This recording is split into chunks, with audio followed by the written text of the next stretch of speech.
గుర్తుపెట్టుకోండి, రాష్ట్రానికి ప్రమాదకరం అన్నటువంటి నక్సలైట్ల పట్ల కఠినంగా ఉన్నటువంటి పరిస్థితులు ఉన్నాయి. ఫ్యాక్షనిజాన్ని రూపుమార్పినటువంటి నిబద్ధత చంద్రబాబు నాయుడు గారికి ఉంది. చాలా ఓపికగా ఉంటాడు, సహనంగా ఉంటాడు. కానీ అరాచకాన్ని, విధ్వంసాన్ని మాత్రం టాలరేట్ చేసే పరిస్థితి ఉండదు.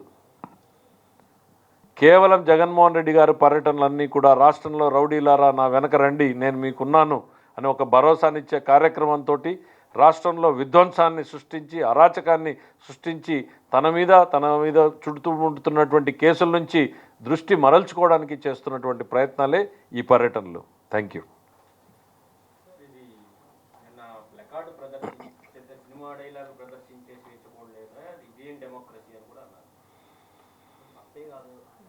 అదే చెప్తున్నాను, ఇంకా సంతోషం అంటే మేము చెప్పేది ఏంటంటే సినిమాల్లో చాలా మంచివి ఉన్నాయి. రాముడి దగ్గర నుంచి ఉన్నటువంటి చరిత్రలు ఉన్నాయి. మరి నేషనల్ లెవెల్లో ఉన్నటువంటి మోడీ గారు ఏం కొటేషన్స్ చెప్తాడు, జగన్మోహన్ రెడ్డి గారు ఫాలోయర్లు ఏం కొటేషన్స్ చెప్తున్నారు. అవి సినిమా డైలాగులే, ఇవి సినిమా డైలాగులే. మన మనస్తత్వాన్ని ఎక్స్పోజ్ చేస్తున్నాయి. రప్ప నరికేస్తామంటే ఎవరిని నరికేస్తారు? సంతోషమే అంటాడు. ఒక మాజీ ముఖ్యమంత్రి పదవి తప్పు, అది ఎవరో కుర్రాడేమో పట్టుకున్నాడేమో, అట్లాంటిది నేను యాక్సెప్ట్ చెయ్యను అని చెప్పాల్సింది పోయి సంతోషమే అని అంటే ఇంకా 10 మంది పట్టుకోండి, ఇంకా 10 మంది పెడుదారి పట్టండి. అధికారంలో ఉన్నప్పుడు గంజాయిని ఎంకరేజ్ చేశారు, గంజాయి బ్యాచ్లను ఎంకరేజ్ చేశారు, క్రైమ్ కంట్రోల్ లేకుండా పోయింది, పోలీసు వ్యవస్థని దుర్వినియోగం చేశారు. మళ్ళీ ఇప్పుడు అరాచకవాదులందరినీ అంటేసుకుని ఈ రాష్ట్రంలో మళ్ళీ అలజడి సృష్టించేటువంటి ప్రయత్నం. రాష్ట్ర అభివృద్ధి మీద ఒక కుట్ర జరుగుతోంది. వైఎస్ఆర్సీపీ ఆలోచనలు, జగన్మోహన్ రెడ్డి గారి ఆలోచనలు ఈ రాష్ట్రం ప్రశాంతంగా ఉండకూడదు, పెట్టుబడులు రాకూడదు అనేటువంటి ఒక దుర్మార్గమైనటువంటి ఆలోచనతో చేస్తున్నటువంటి కుట్ర ఇది.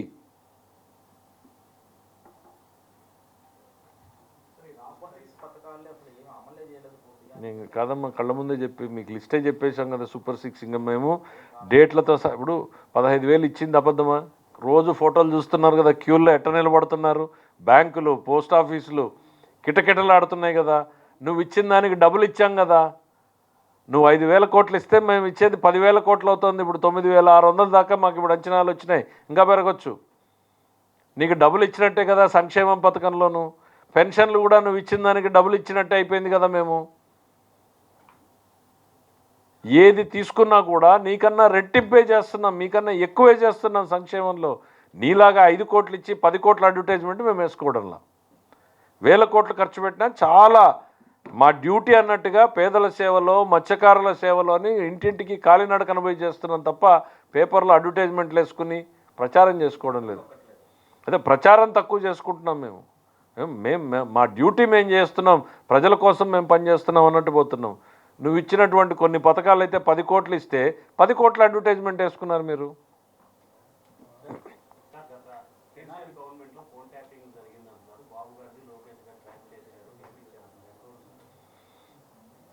ఇప్పుడు ఆ గవర్నమెంట్ చేసింది, అక్కడ ఇన్వెస్టిగేషన్ వేశారు కాబట్టి సిట్లో వెలుగులోకి వస్తున్నాయి. చెల్లెలు కన్ఫర్మ్ చేసింది, అవును నిజమే, ఇవన్నీ కూడాను ట్యాపింగ్ జరిగింది, నా అనుచరుల్ని బెదిరించారు, నా దగ్గరికి రాకుండా. ఇవన్నీ ఏం చూపిస్తున్నాయి అని అంటే మనిషి యొక్క అభద్రతా భావాన్ని సూచిస్తాయి.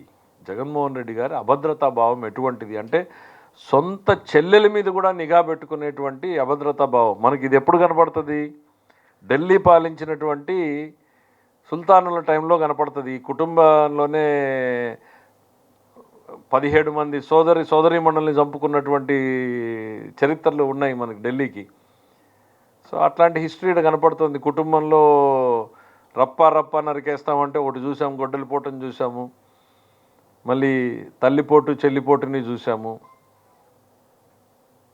సో ఇవన్నీ కూడా పార్ట్ ఆఫ్ హిస్ హిస్టరీ. ఆయన అభద్రతా భావంలో నుంచి వస్తున్నటువంటి ఆలోచనలు ఇవన్నీ. ఏమైతే మాకు అట్లాంటి ఆలోచనలు ఏముండవు.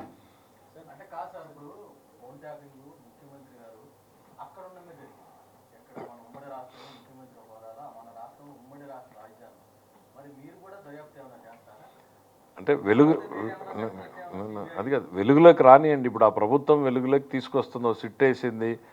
8 నెలలు, సంవత్సరం పాటు అమెరికాలో కూర్చున్నటువంటి వ్యక్తిని కూడా లుకౌట్ నోటీసులు పెట్టి పిలిపించింది. దాంతోనే మళ్ళీ కొత్త విషయాలన్నీ వెలుగులోకి వస్తున్నాయి.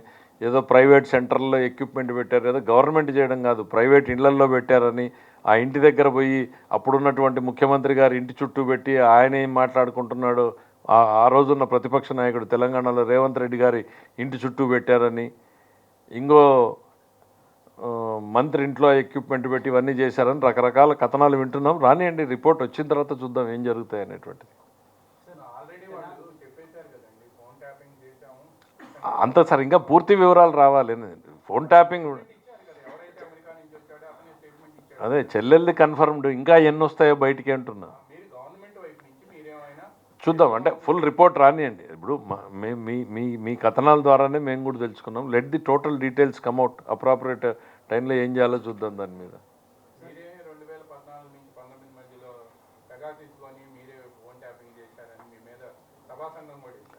అదే వేసుకున్నాడు, అబాస్ పాలయ్యాడు కదా. వచ్చి అదే సభా సంఘంలోనే ఆఫీసర్లు నెగిటివ్ స్టేట్మెంట్ ఇస్తే ఆ సభా సంఘాన్ని అతిగతి లేకుండా పోయింది కదా. ఓ హంగామా చేసి ఏమేమో చేశాడు. అది ఉంటే కదా, అసలు ఏమీ లేదు కాబట్టి ఆఫీసర్లు స్టేట్మెంట్లు ఇచ్చేటప్పటికి మడిచి ఆ సభా సంఘాన్ని కూడా చుట్టపుట్టేశారు.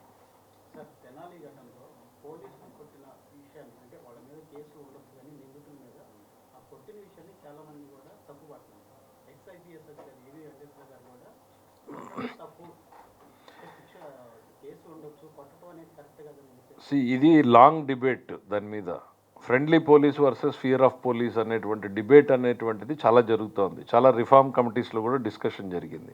పోలీసులు ఎంతవరకు ఫ్రెండ్లీగా ఉండాలి, ఎంత మేరకు పోలీసులు అంటే ఫియర్ ఉండాలి అనేటువంటి చర్చ. బేసిక్గా కొట్టడం అంటే చంపే ఉద్దేశం కాదు, సమాజంలో కాస్త భయపెట్టేటువంటి ప్రయత్నం. నేను అనేది దాన్ని సమర్థిస్తున్నానా ఇంకోటి అనేటువంటిది కాదు, ఈ డిస్కషన్ ఉంది అనేది చెప్తా ఉన్నా.